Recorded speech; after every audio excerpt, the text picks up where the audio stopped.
Hello everyone, welcome back to biology class. Today in this video lecture we will study gametogenesis process in female, that is the oogenesis, which includes the formation of Graafian follicle and corpus luteum. Let us see how this process complete.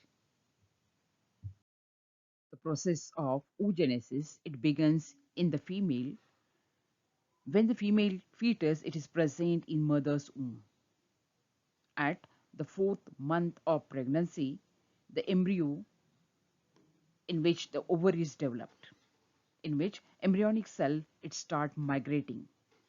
The cells which are migrating in the ovary, these are called primordial cells. Look at the picture. We can see over here how this embryonic cell it is entering into the ovary. Student, look at the picture. Here we can see there is a clusters of primordial cell, which is formed by mitotic division of the primordial cells. These cells divide mitotically and it gives the group which is appear in the form of the clusters, and these clusters we can see in the figure. This is the single cluster of the primordial cell which is get now surrounded by the follicular cells. Primordial cell further it divide mitotically and they grow into primary oocyte. So in the picture we can see the yellow color bodies, these are the primary oocyte. The red color structure is the primordial cells. Yellow color structure is the primary oocyte. When primary oocyte complete the meiotic division, it convert into mature oocyte. The primary oocyte, which is entered in the meiosis phase, they are present in the meiosis 1, prophase 1 stage. That time, the follicle cell, they start a secreting substance. It is called oocyte maturation inhibitor. That is the OMI, oocyte maturation inhibitor. It inhibit the growth of or the further meiotic division of primary oocyte. And that's why these primary oocyte they remain in prophase 1, particularly of diplotin stage. They get arrested, and this arrested cell you can find in this picture in the form of the yellow color bodies. At this stage, the 7 million germ cells they are present in each ovary. Total is 14 millions. The 2 million primordial cell it remains after the birth of the female baby in her each ovary. So the total is 4 million till it reach to the puberty. The female gonad it is the ovary. At puberty, the ovarian cycle it begins in ovary. Here, the primordial follicle start growing to mature follicle. Now we're going to study the different stages of the primordial follicle maturation up to the corpus luteum formation. The primordial follicle enter into menstrual cycle or the reproductive cycle. Typically, it is of 28 days. About 15 to 20 primary follicle it enter the cycle and begin to maturation. But only one oocyte it mature at a time and release during the ovulation. So in a single cycle, the single ovum it is a release from the ovary. The rest of the follicle they degenerate. The process of degeneration of the follicle it is called atresia. And the follicle which is degenerated it is called as a atretic follicles. The follicle which survive it is called primary follicle.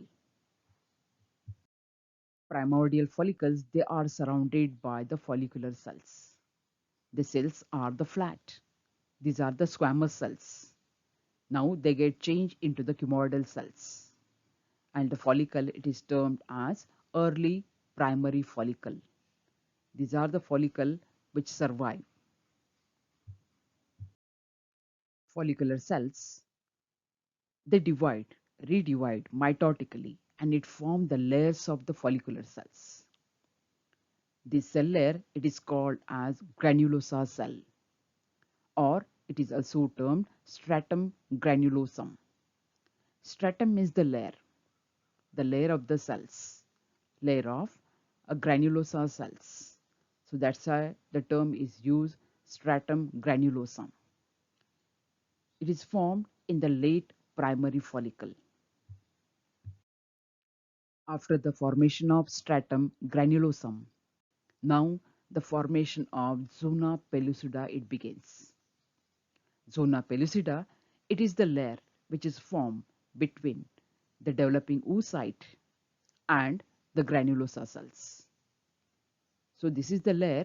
It is made up of glycoprotein. It is a non-cellular layer. It is separating the granulosa cells and the oocyte. It plays a very important role at the time of fertilization. That part we will study later when we'll study about the fertilization process.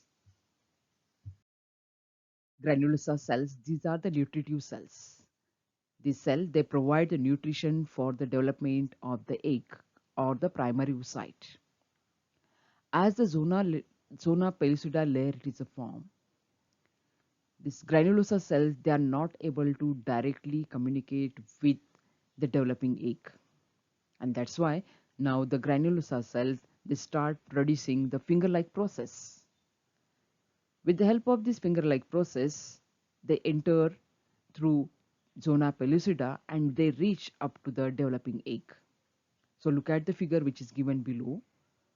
Here, the granulosa cells, how it communicate with this developing egg. So here, the microvilli structure, it is a form from the primary oocyte, that is a developing egg, and the finger-like process of the granulosa cells. They fuse together and it forms this communication, or it forms a bridge structure, and through that, here the nutrition from this granulosa cell, it reach up to the developing egg. So this picture, it is gives the clear idea how this granulosa cell is responsible to provide the nutrition to developing egg. Student, look at the picture. Now the follicle it gets surrounded with the stroma cells or the connective tissue cells of the medulla region. You know, the medulla region, it is a central part of the ovary, and outer part it is the cortex. So the follicle it is present in the cortex region. This cortex follicles, they are get surrounded by the stroma cells or the connective tissue cells, and it forms a covering. It is called a theca layer. And now the follicle is termed as a late primary follicle. So in the late primary follicle, the theca layer is present, stratum granulosum layer is present, then inner to that zona pellucida, and just inner to that the developing egg it is present. The next change in the follicle, it is the formation of the antrum. Antrum, it is the cavity. This cavity, it is a form between the layers of granulosa cells. Granulosa cells, they get separated and it generate the cavity. This cavity is the antrum. Follicular cell, they are secretory in nature. They secrete the fluid. This fluid get accumulated in this cavity. The fluid which is present in the antrum, it is called follicular fluid, or it is called liquor folliculi. Now the follicle it is termed as secondary follicle. So in the secondary follicle, the formation of the antrum is there. The follicle with the antrum, it is termed as secondary follicle. After the formation of the antrum, the next change in the follicle, it is seen, That is the formation of cumulus oophorus. So what is this cumulus oophorus? It is nothing but the granulosa cells which is present between zona pellucida and the antrum region. They get piled up. They form the heap of the cells. And this heap of the cell, it is termed as cumulus oophorus. After the formation of cumulus oophorus, now the theca cell, they start dividing. You know the theca cells, these are the outermost layer in which the stroma cells are present or the connective tissue cells are present. They divide mitotically and it forms the two layers. The outer layer, it is a theca layer, it is external layer, and the inner layer, it is the theca interna. At the same time, the primary oocyte or the developing egg, which is present inside the zona pellucida, now it completes its meiosis 1 stage and it enters into the meiosis 2. In meiosis 2, when it enters, it divides into the two unequal cells. One large cell, it is a secondary oocyte, and the smaller cell which is generated, it is called as a polar cell. So look at the first figure. You can see here the two yellow color bodies. One is the small, zoom the picture and you see the small polar body and the dark yellow colored large size. It is the secondary oocyte. The size of the antrum is also goes on increasing as the follicular fluid gets accumulated. The antrum gets surrounded with the secondary oocyte, and because of that secondary oocyte, it gets separated from the granulosa cell layer. Just a single layer of the granulosa cells which remain around the secondary oocyte. This stage, it comes just before the 14th day of the menstrual cycle. Now the follicle, it is the mature follicle which gets separated from cumulus oophorus cells. The secondary oocyte, around which the layer of granulosa cells which is present, this layer, now it is termed as corona radiata. Secondary oocyte, now it is the floating into the antrum fluid.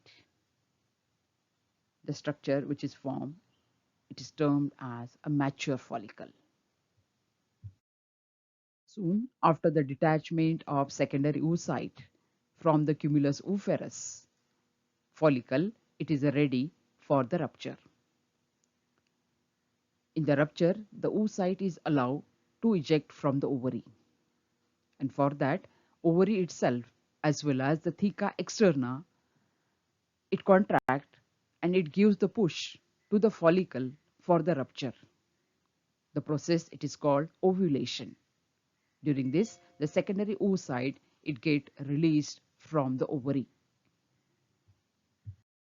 In typical 28 days menstrual cycle, the day 14, it is the ovulation day, on which the egg, it is released from the ovary. But if this cycle, it is of 21 days or the 35 days, the ovulation day, it may come before the 14th day or it may come after the 14th day in case of 35 days cycle. After the ovulation, in ruptured follicle, only the granulosa cells are present. These cells, now they turn into endocrine cells. These cells, they are called as luteal cells.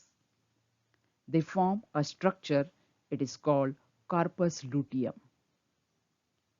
It is yellow colored structure. Look at the figure.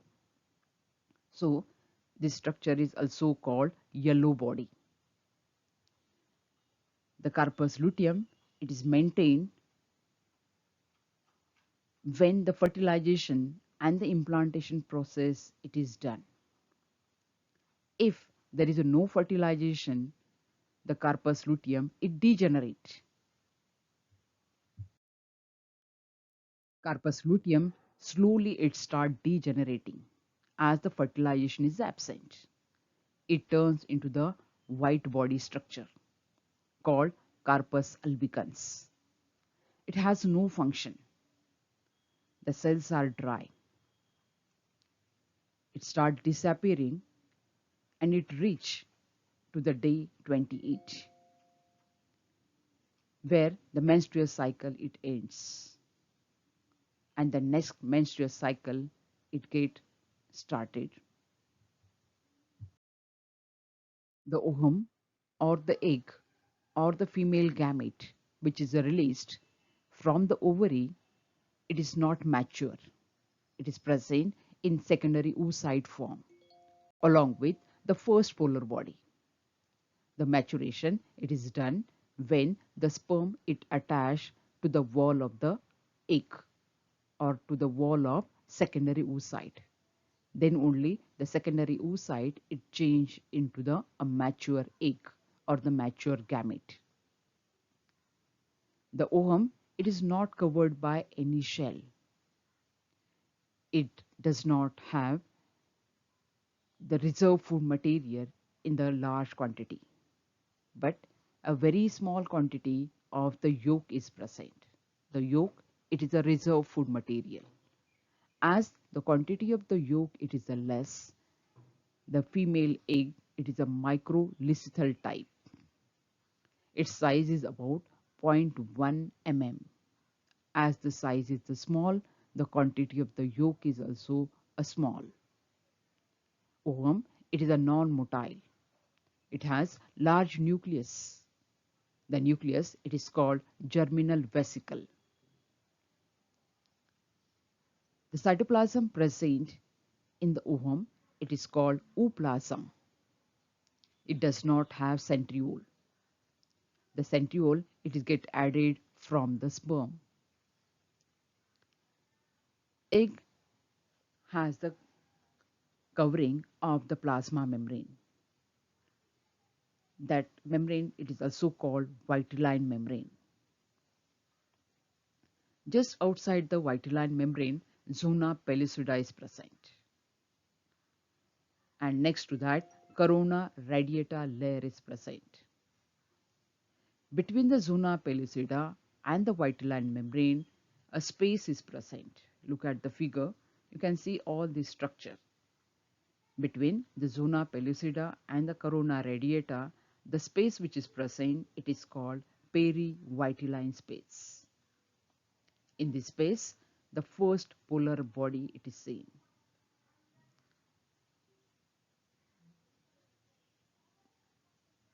The polarity of the egg, it is indicated by the first polar body position. The side where the first polar body it is present, that indicate animal pole. And just opposite to first polar body, the end it is called vegetal pole. The size of the ovum it is 140 micrometer. Secondary oocyte it change into the mature egg or the ovum when the sperm get attached with the secondary oocyte. The first polar body it also divide and it gives two polar bodies. So at the end of the oogenesis, we can see the formation of the three polar bodies which are the non-functional, and just a single egg it is released in the functional form. The process of oogenesis we can understand with the help of this chart also. With the help of this chart, we can memorize the process of oogenesis, different phases of the oogenesis, and the development of the follicle in the different stages. With the help of this chart, we can compare the gametogenesis process in the male, that is the spermatogenesis, and in female, the oogenesis process. Thank you for watching this video. Stay tuned for further updates. Do like, share, and subscribe this channel.